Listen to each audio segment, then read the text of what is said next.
സത്യം പറഞ്ഞുണ്ടല്ലോ, ഈ സൈക്കോസിസിന്റെ പല അവസ്ഥാന്തരങ്ങളും കേട്ടിട്ടുണ്ടെങ്കിലും ഇത്ര ഭയാനകമായ ഒരു വെർഷൻ ഇത് ആദ്യമാണെന്ന് നമ്മുടെ തിരുമേനി ഡോക്ടർ സണ്ണിയോട് പറഞ്ഞത് ഓർക്കുന്നില്ലേ?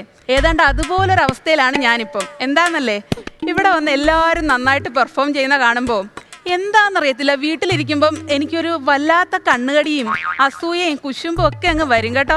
ഇതും സൈക്കോസിസിന്റെ വേറൊരു അവസ്ഥാന്തരമാണല്ലോ. ചേട്ടന്മാരെ, നിങ്ങൾക്ക് ആർക്കെങ്കിലും ഇങ്ങനെ എന്തെങ്കിലും സൈക്കോസിസിന്റെ അവസ്ഥാന്തരങ്ങൾ ഉണ്ടായിട്ടുണ്ടോ? വരാറുണ്ടല്ലേ?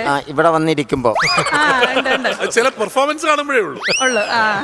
അപ്പൊ ഇതുണ്ടല്ലോ, എനിക്ക് ഈ സംഭവം കൂടി അവസാനം സഹിക്കാൻ പറ്റാത്ത നെഞ്ചുവേദനയായി. പിന്നെ ഞാൻ ഒന്നും നോക്കിയില്ല, ആദ്യം കിട്ടിയ വണ്ടി കയറി ഇങ്ങി പോരുന്നു. ഈ പോരുന്ന ധൃതിയിലുണ്ടല്ലോ, കണ്ടന്റ് ഒന്നും എഴുതാൻ പറ്റിയില്ല. അതിപ്പോ എന്റെ ഭാഗ്യമാണോ നിങ്ങളുടെ നിർഭാഗ്യമാണോ എന്നറിയത്തില്ല, എന്നെ സഹിച്ചേ പറ്റൂ. ഇവിടെ സഹിക്കല്ലേ. പിന്നെ ഇപ്പൊ നമ്മുടെ മലയാള സിനിമയിൽ പുതിയൊരു ട്രെൻഡാണല്ലോ, സിനിമ ഇറങ്ങിയാൽ ഉടനെ തന്നെ ഇതിന്റെ റിവ്യൂ പറയുന്നത്.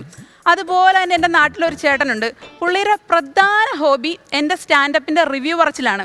ഞാനിന്ന് ഇങ്ങോട്ട് പോരാൻ നിന്നപ്പോൾ ഈ പുള്ളിക്കാരൻ എന്നോട് ചോദിക്കുവാണേ, എടി മോളെ എവിടെ പോകുന്നെന്ന്. ഞാനപ്പോൾ കുറച്ച് ആലങ്കാരികമായിട്ട് പറഞ്ഞു, ചേട്ടാ വെക്കേഷനും വിഷുവൊക്കെ നമ്മുടെ മലയാള സിനിമ അങ്ങ് തൂക്കിയല്ലോ, ഞാൻ പോയി ഒരു സ്റ്റാൻഡപ്പ് പറഞ്ഞിട്ട് ആ ഫ്ലവേഴ്സിൻ്റെ ഫ്ലോർ ഒന്ന് തൂക്കാൻ പറ്റുമോ നോക്കട്ടെന്ന്. ഈ മനുഷ്യൻ എടുത്ത വായിക്ക് പറയുവാണേ, പിന്നെ വീട്ടിലെ മിറ്റം തൂക്കാത്തവളാ ഇനി ഫ്ലവേഴ്സിൻ്റെ ഫ്ലോർ തൂക്കാൻ പോകുന്നതെന്ന്.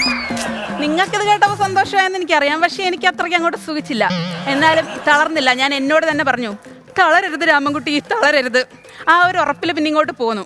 ഞാൻ ഇങ്ങോട്ട് പോരാൻ നിന്നപ്പോഴും കണ്ട് ഒരു കൂട്ടം പേരൻസും അവരുടെ കുട്ടികളും ഒക്കെ വെക്കേഷൻ ആഘോഷിക്കാൻ.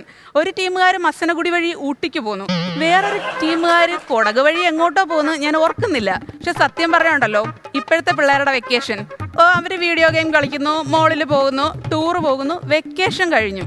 പക്ഷെ അതൊക്കെ ഞങ്ങളുടെ വെക്കേഷൻ അല്ലേ ബ്രോ? അടിപൊളിയല്ലേ?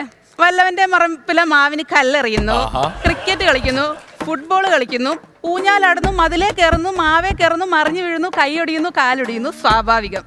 പിന്നെ ഈ വെക്കേഷനെ കുറിച്ച് പറയുമ്പോൾ ശരിക്കും നമ്മുടെ സ്കൂൾ അടയ്ക്കുന്ന ഒരു വൈകുന്നേര സമയമുണ്ട്, ഏറ്റവും ലാസ്റ്റ് ഡേ. അന്നത്തെ പ്രധാന പരിപാടി എന്ന് വെച്ചാൽ ക്വസ്റ്റ്യൻ പേപ്പർ അവലോകനമാണ്. അപ്പം ഞാനും എൻ്റെ ഒരു കസിനുണ്ട്, ഇവനും കൂടിയാണ് 4ാം ക്ലാസ്സിൽ ഒരുമിച്ച് പഠിച്ചുകൊണ്ടിരുന്നത്. അപ്പോൾ പരീക്ഷ തീർന്ന ലാസ്റ്റ് ദിവസം ഞങ്ങൾക്ക് മലയാളം എക്സാമാണ്. ഇത് കഴിഞ്ഞിട്ട് ഞാൻ ഇങ്ങനെ എഴുതിക്കൊണ്ടിരിക്കും. അപ്പോൾ ഇവൻ എൻ്റെ അടുത്തിരുന്ന് കോപ്പി അടിക്കുന്നു. ക്വസ്റ്റ്യൻ എന്താണെന്ന് നിങ്ങൾ കേട്ടോണം. സ്വന്തം വീടിനെ കുറിച്ച് വർണ്ണിക്കുക, അതുപോലും സ്വന്തമായിട്ട് എഴുതാൻ വയ്യാത്തവൻ എൻ്റെ കോപ്പി അടിക്കുന്നു. എനിക്കിത് തീരെ പിടിച്ചില്ല. എക്സാം കഴിഞ്ഞ് ഇറങ്ങിയപ്പോൾ ഞാൻ അവനെ പിടിച്ചു നിർത്തി ചോദിച്ചേ, എടാ ചെറുക്കാൻ, നിനക്ക് നാണമില്ലല്ലേ? സ്വന്തം വീടിനെ കുറിച്ചെങ്കിലും എഴുതിക്കൂടെ? പാവം ഇവൻ പറയുവാണേ, എടീ നിനക്കറിയത്തില്ലേടി, ഞങ്ങൾ വാടക വീട്ടിലാണ് താമസിക്കുന്നത്, അതുകൊണ്ടാന്ന്. പിന്നെ എന്നോട് വേറൊരു കാര്യം കൂടി പറഞ്ഞ്, നീ അത്രയ്ക്ക് ചൂടാവേണ്ട ആവശ്യമൊന്നുമില്ല, നിന്റെ പേപ്പറിൽ കണ്ടതെല്ലാം ഞാൻ അതുപോലെ ഒന്നും എഴുതി വെച്ചിട്ടില്ല. നീ നിന്റെ വീട്ടിൽ അടുക്കളയിൽ ഒരു ഗരുഡൻ ഉണ്ടെന്ന് എഴുതി, ഞാനത് മാറ്റി എൻ്റെ വീട്ടിൽ അടുക്കളയിൽ ഒരു ഒട്ടകപ്പക്ഷി ഉണ്ടെന്ന് എഴുതി. ഞാൻ തന്നെ കിളിപോയ അവസ്ഥയായി. ദൈവം, ഇത് ഏത് ക്വസ്റ്റ്യൻ്റെ ഏത് ആൻസർ? പിന്നെ ഒരുപാട് ആലോചനയ്ക്ക് ശേഷമാണ് എനിക്ക് മനസ്സിലായത്, ഞാൻ എഴുതിയത് എൻ്റെ വീട്ടിൽ അടുക്കളയും ഗാർഡനും ഉണ്ടെന്നാണ്. അതിനാണ് ഇവൻ ഒട്ടകപ്പക്ഷിയെ ഗരുഡനെ വരെ കൊണ്ടുവച്ച അതിനകത്ത്.